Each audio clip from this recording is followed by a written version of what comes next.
and Dennis O'Sullivan leaves it to Mick Fleming, who leaves it to another man, but the man turns out to be Joe Lennon. Joe Lennon up along the wing, John Murphy with the ball now, into the centre, shot on here, trying to work his way through, a great save, a great save by Johnny Cullity, another shot and it's a goal. Were you depressed about your defeat? 1968? Yeah. Well, personally, I never learned to live with defeats. Immediately after every game that we were beaten, you'd be down a little. It was very hard to be philosophical about it and say that a better day will come. But no, I wasn't, because with Jackie back at the wheel again in 1969, I knew that there was good hopes. Paul O'Donoghue at the kick out. Brendan Lynch now for Kerry. Out now to DJ Crowley. 70 yards out, now 60 yards out from the Offaly goal. In towards the goal, the ball, Paddy McCormick diving out to the ball zipping across him. Oh, a great save by Martin Furlong as forwards came in on top of him there, and Martin Furlong courageously holding on to that ball. DJ Crowley's intended pass intercepted by Larry Coughlin. Larry Coughlin now tussling with DJ Crowley on the halfway line, and DJ gets the better of the tussle, the ball across into the centre, when it's very nicely fielded by Willie Bryan of Offaly. The Offaly man's kick blocked down. Ball goes back to Nick Cavan. Cavan for Offaly on his own 50-yard line, right up through the centre where Mick Morris grabs it. Mick Morris trying to burst his way through. He's been tackled by Ambrose Hickey. Gets a ground pass out to Tom Prendergast, and Tom for Kerry from his own halfway line there. From the halfway line, sends the ball way up the field where it's fielded by Mick O'Connell. Mick O'Connell is fouled. And Mick O'Connell's kick is blocked down by goalkeeper Martin Furlong on the goal line with a terrific tussle into the goal. A free out. Ambrose. And it soon became clear that the highlights of this game were to be supplied by goalkeepers Martin Furlong and Johnny Cullity. On the 21, he passes the ball across into the centre, a fisted ball by Ambrose Hickey, right across the goal mouth, fisted in toward Johnny Cullity, and Johnny in the Kerry goal clears the ball out as that ball was fisted in near him, but back in it comes again now. Larry Coughlin with it, 50 yards out towards the left.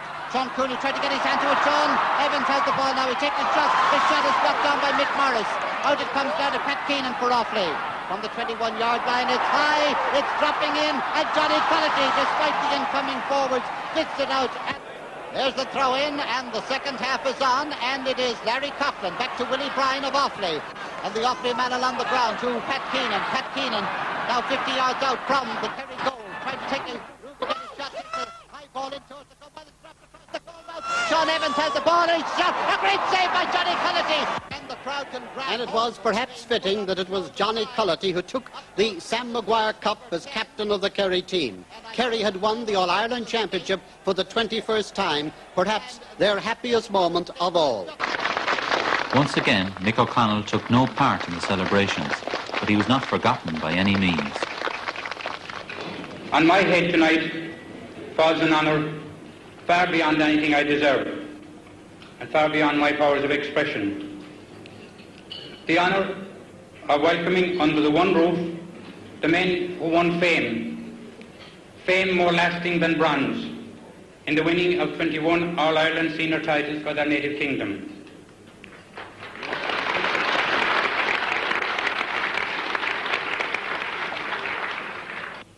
We all hold in special regard the sole survivor of the first team to win an All-Ireland title in 1903.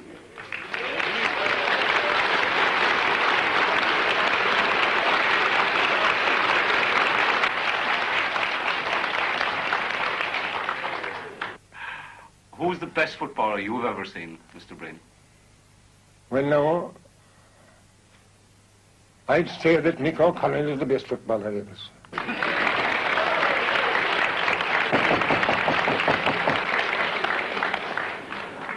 I thought always that Kerry was a compact, unified kingdom until the year 1959, and where I learned that there was another side of the story on a visit to Detroit.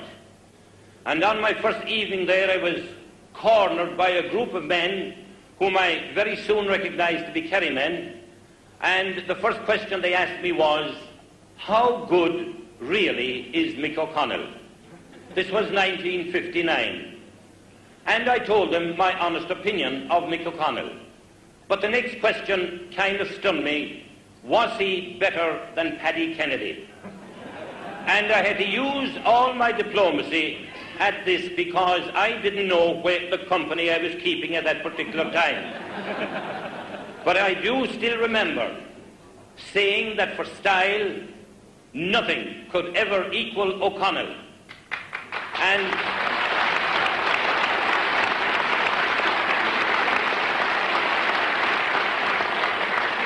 while for consistency, I doubted if anything would ever equal Paddy Kennedy. I remember that in 1969. In fact, it was very similar to 1959 in every way. In fact, it was so similar in fact that I had a good year, probably my best year since 1959, and also it corresponded in that I probably had my worst game in the final that year. For the final that year, I had a bit of muscle trouble, and I didn't train at all for 4 or 5 weeks beforehand, and I was kind of still going to the game.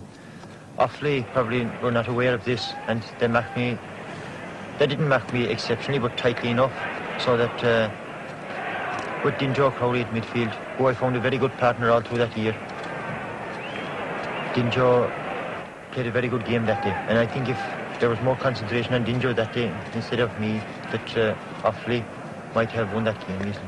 But did you have any good game in that year yourself? Oh, I had several good games. One particular that comes to mind was in Gaelic Park, New York, that day, in the second leg of the National League final. I was injured in the first leg and only spent a few minutes on the field. And for the second day, I was still not fit as I thought myself, until at half-time I was brought on at full forward. And much to my surprise, I felt very fit and roamed around a lot and got some vital scores for the team. Another memorable display that year was in the National Football League home final against Offaly. O'Connell, who seems to be a real terrier chasing every ball today, comes up now, races up to take this line ball, a short one, which goes in to Eamon O'Donoghue. And Eamon O'Donoghue back to Mick O'Connell. Mick O'Connell about to be tackled by Larry Coughlin, but getting a kick in, dropping the ball in towards the goal mouth. Ball held in there by Liam Higgins. Liam Higgins kick blocked out to the wing to Mick O'Dwyer. Mick O'Dwyer, a curling, dropping shot that's over the bar, and it's another point for Kerry. 6 minutes gone. Kerry 3 points. Offaly no score. Greg Hughes taking the kick out. Out it comes to the far side of the field. Mike Shea is under it, 60 yards out from the Offaly goal. Kicks the ball across into the centre. Held out on this side by Nicholas Clavin, and Nick Clavin sends it out to the centre of the field. Ambrose Hickey goes up for it for Offaly. He's beaten to it by Eamon O'Donoghue. Across into the centre to Mick O'Connell. Mick O'Connell shakes off one tackle and another and sends the ball low in towards the centre. Well, Liam Higgins gets a boot to it, so also does Ambrose Hickey, and it goes more or less between them, but I think it was the Offaly man who eventually finished the kicking of the ball out, and it's a line ball for Kerry about 10 yards from the corner flag on the far side of the field. Kerry playing from left to right in towards the rail or the canal goal, a dropping ball that Greg Hughes grabs just in the goal mouth, and as he's shoulders as he lands, he brings the ball out over the end line, and there is a 50 for Kerry. About 5 yards to the left of the goal on our right, and Mick O'Connell, who a moment ago was up taking the line kick, is now down to take the 50. Standing back now. And here he comes. Into the end, Greg Hughes, goal, a goal! 1970 didn't start off too well. The Kerry team went on a trip. I didn't go with them, but that was probably the cause of not doing too well in the league, which was as well. But when the championship came around, the team was fresh and eager for it again and went through very well. They faced old rivals Cork in the Munster final. Billy Morgan's going to try and kick this one long. He's kicked it beyond the 50-yard line. Mick O'Connell holding it very well.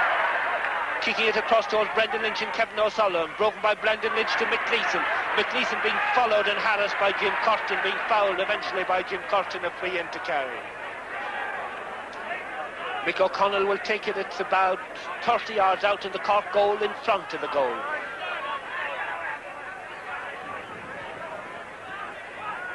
Mick placing the ball, stepping back. Could increase Kerry's lead to 6 to 2 points as Mick kicks, and now it's 2-7 to 2 points. In the semi-final, I'd say the team got its biggest fright against Derry. Derry missed 2 penalties that day, but in the end, Kerry ran out very well ahead as winners. That's what he was pointing at. I was wondering what he was pointing at. It's a penalty. Well, Derry have been involved in penalty incidents all through the year. Here's one now with Sean O'Connell to take it. It looked like a free in, then it's looked as if he signalled a free out, then a penalty, and here comes Sean O'Connell. No. Here it is. And it's stopped by Johnny Cullity.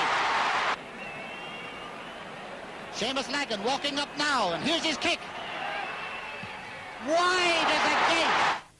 Bad misses indeed. O'Connell returned, Kerry recovered, and victory was already assured when young John O'Keefe made his mark.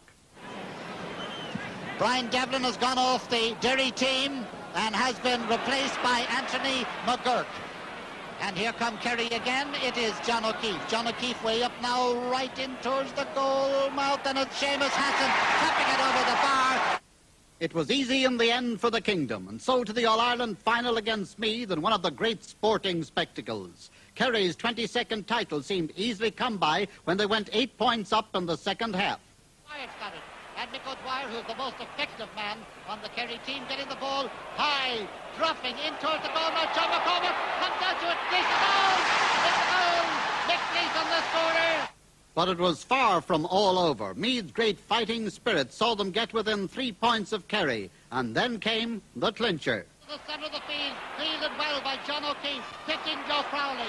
CJ going through with it now. A typical CJ run. He's on the 14-yard line. He takes his shot. Do you have special memories of that 1970 final yourself?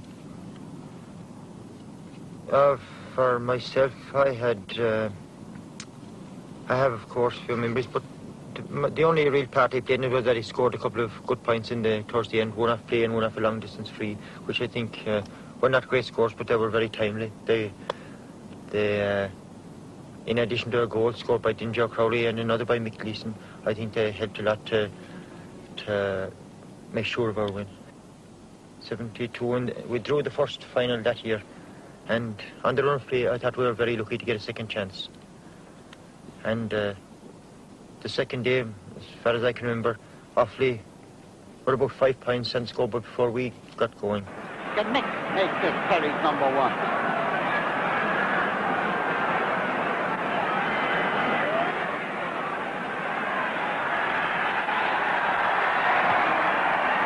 High, and it's over the bar! When we were going very well, I thought, they scored a rather soft goal when the ball popped in the square from 50 yards lob by Nicholas Cavan and into the net. A very fortunate score for them, but really they availed of their lucky break and went on very deserving winners. 38 minutes gone in the first half. Mick O'Connell to take the free, 35 to 40 yards out from the Offaly goal, and here comes the kick. It's high and it's good! Very near the half-time whistle now. Kerry 8 points, Offaly 8 points. Referee looking at his watch, and I'll be more than surprised if he doesn't blow the half-time whistle when the ball is kicked. No surprise, there's the whistle. And so at half-time, the sides are level. Kerry 8 points, Offaly 8 points.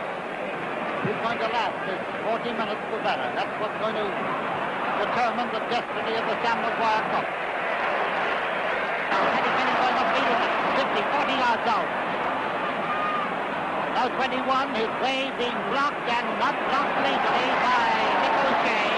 Mick O'Shea not signaling a wide, but signaling I never touched him.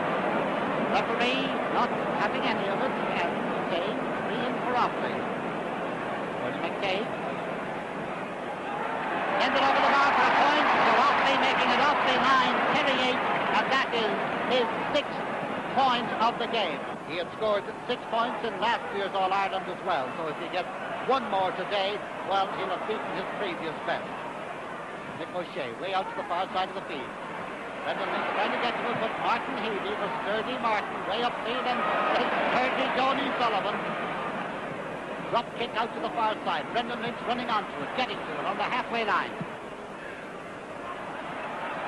Ball breaks down to